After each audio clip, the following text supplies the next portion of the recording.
ত্রয়োদশ জাতীয় সংসদ নির্বাচনে ১.৫ শতাধিক আসনে জয় পেয়ে সরকার গঠনের পথ নিশ্চিত করল বিএনপি এবং তার সহযোগী যে জোটের সদস্যরা আছে তারা। এখন পর্যন্ত মোট ২৩৭টি আসনের ফলাফল পাওয়া গেছে।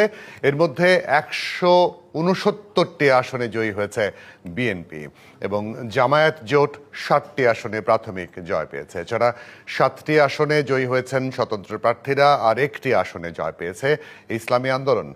ভোটের লড়ে বগুড়া ৬ এবং ঢাকা ১৭ এই দুটি আসন থেকে জয় পেয়েছেন বিএনপি চেয়ারম্যান তারেক রহমান। আলোচিত ঢাকা ৮ আসনে এনসিপির নাসির উদ্দিন পাটোয়ারিকে হারিয়ে জয়ী হয়েছেন বিএনপির মির্জা আব্বাস। এছাড়া কিশোরগঞ্জ ৪-এ বিএনপির ফজলুর রহমান জয় পেয়েছেন। সুনামগঞ্জ ২ আসনে জামায়াত প্রার্থী শিশির মনিরকে হারিয়ে জিতেছেন বিএনপি মোহাম্মদ নাসির চৌধুরী। এছাড়া ফরিদপুর ৪-এ বিএনপির শহীদুল ইসলাম বাবুল, ঝিনাইদহ ১-এ বিএনপির মোহাম্মদ আসাদুজ্জামান, রাজবাড়ী ২-এ বিএনপির হারুনুর রশিদ, জয়পুরহাট ২-এ বিএনপির মোহাম্মদ আব্দুল বারী জয়ী হয়েছেন। কুড়িগ্রাম ৪-এ জামায়াতের মুস্তাফিজুর রহমান, কুমিল্লা ৪-এ এনসিপির হাসনাত আবদুল্লাহ, কুমিল্লা ৩-এ বিএনপির মোফাজ্জল হোসেন কায়কোবাদ, সাতক্ষীরা ২-এ জামায়াতের আব্দুল খালেক, নাটোর ৩-এ বিএনপির আনোয়ারুল ইসলাম আনু, পটুয়াখালী ৪-এ বিএনপির এবিএম মোশাররফ হোসেন প্রাথমিক জয় পেয়েছেন। অন্যদিকে কিশোরগঞ্জ ৫ আসনে স্বতন্ত্র প্রার্থী জয়ী হয়েছেন শেখ মুজিবুর রহমান ইকবাল। জয়ের সংবাদে বিভিন্ন এলাকায় আনন্দে উল্লাস প্রকাশ করছেন বিজয়ী প্রার্থীদের সমর্থকরা। তারা আনন্দ মিছিল বের করছেন। রাজধানী আগারগাঁও নির্বাচন ভবনে আছেন সহকর্মী হুমায়রা ফারুকী, তার কাছ থেকে জানবো সেখানকার সবশেষ খবরাখবর। হুমায়রা ফারুকী, আপনাকে আবারও স্বাগত জানাই। হুমায়রা ফারুকী, আপনার কাছে ফলাফলের আর কোনো তথ্য আছে কিনা, নতুন কোনো তথ্য জানালে আপনি আমাদেরকে জানাবেন। এরই মধ্যে আমরা অনেকগুলো তথ্যই কিন্তু আপডেট জানিয়ে দিয়েছি, আপনি জানেন নিশ্চয়ই। জুয়েল, আপনাকে আমি একটু আগেও যেটি বলছিলাম যে এখনও কেন্দ্র অনুযায়ী একটু একটু করে আমাদেরকে ফলাফল জানানো হচ্ছে, কিন্তু এখানে আমার যেই আপডেটটি আমার হাতে এই মুহূর্তে আছে সেটা হচ্ছে ঢাকা ৬ আসনের ফলাফল স্থগিত চেয়ে দাঁড়িপাল্লা প্রতীকের প্রার্থী অর্থাৎ জামাত জোটের প্রার্থী আবেদন করে গেছেন রিটার্নিং অফিসারের কাছে। তিনি যেটি বলেছেন যে ফলাফল টেম্পারিং সহ ভয়াবহ অনিয়ম হয়েছে সেই আসনে এবং তিনি ফলাফল স্থগিত চেয়ে অভিযোগ করেছেন। তার পাশাপাশি নাসির উদ্দিন পাটোয়ারি কিছুক্ষণ আগে নির্বাচন কমিশনে ঢুকেছেন এবং মামুনুল হকও কিছুক্ষণ আগে নির্বাচন কমিশনে ঢুকেছেন। এখন তারা ফলাফল পর্যালোচনা করতে ঢুকেছেন বা অভিযোগ জানাতে ঢুকেছেন, এটা আমরা কিছুক্ষণের মধ্যেই জানতে পারবো। আর অভিযোগের এই যে বিষয়গুলো আমি যেটি দেখছি আজ সারাদিনে, মোটামুটি অভিযোগ সেই তুলনায় বিগত নির্বাচনগুলোর তুলনায় অভিযোগ কিন্তু এবার কম। অন্যান্য নির্বাচনগুলোতে গত 3টি নির্বাচনে আমি দেখেছি যে একাধারে সকাল থেকে কিন্তু অনেকগুলো অভিযোগ জমা পড়েছে। নির্বাচনের দিনও রিটার্নিং অফিসারদেরকে এসে প্রার্থীরা জানিয়েছে কেন্দ্রে ঢুকতে দেওয়া হচ্ছে না, পোলিং এজেন্টদেরকে বের করে দেওয়া হচ্ছে। সেই তুলনায় আজ সারাদিনে কেবল বিকেলে একটা এবং এখন রাত 1:30টার সময় একটা অভিযোগ জমা পড়েছে।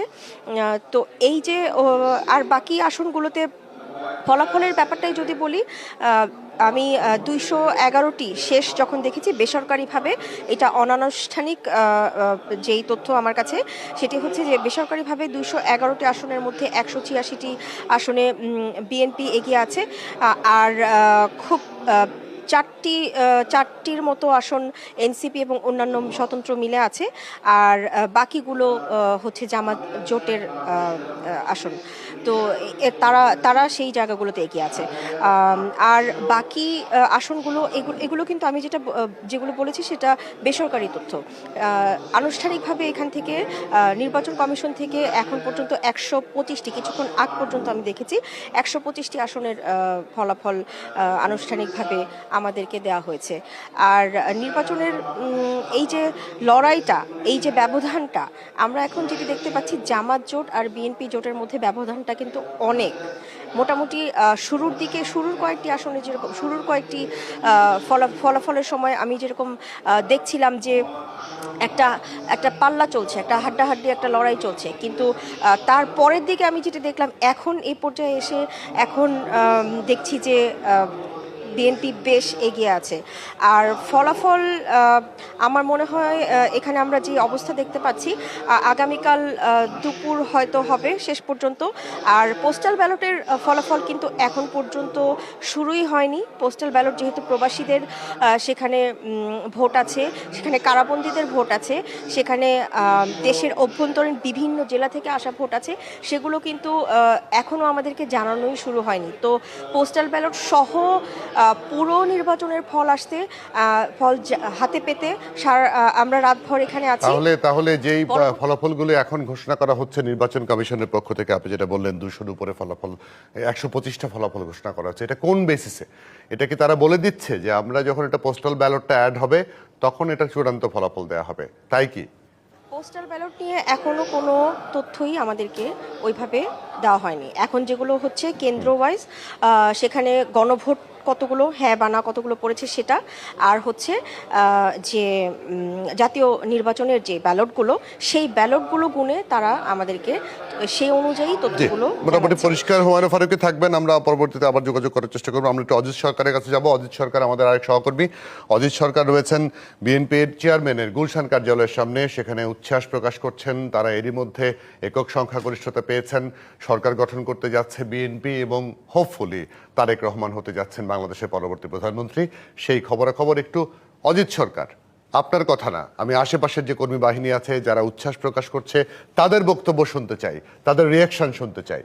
ধন্যবাদ জুহেল, আপনি যেমনটি বলছিলেন, আসলে আমরা সবাই জানি যে আসলে বিএনপি একক সংখ্যাগরিষ্ঠতা পেয়ে বিএনপি সরকার গঠন করছে। সেই আনন্দে কিন্তু উচ্ছ্বাসিত পুরো দেশ, সারা দেশে কিন্তু আনন্দের জোয়ার বইছে। সবাই কিন্তু যে দীর্ঘ জল্পনা কল্পনার পর কিন্তু বিএনপি তাদের যে কাঙ্ক্ষিত লক্ষ্য, সেই লক্ষ্য কিন্তু তারা পূরণে সক্ষম হয়েছে। আসলে আজকে এখানে বিশেষ আমরা এই মুহূর্তে আছি রাজধানী গুলশানের যে বিএনপি চেয়ারম্যানের রাজনৈতিক কার্যালয়ের সামনে আছি। এখানে বিএনপির চেয়ারম্যান তারেক রহমান কিন্তু ভিতরে আছেন।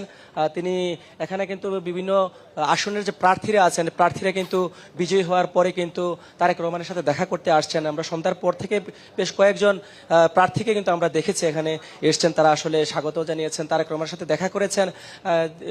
বিএনপির যে ঢাকা 6 আসনের যে ইশাক হোসেন বিএনপির থেকে বিজয়ী প্রার্থী, তিনি এসছেন এখানে।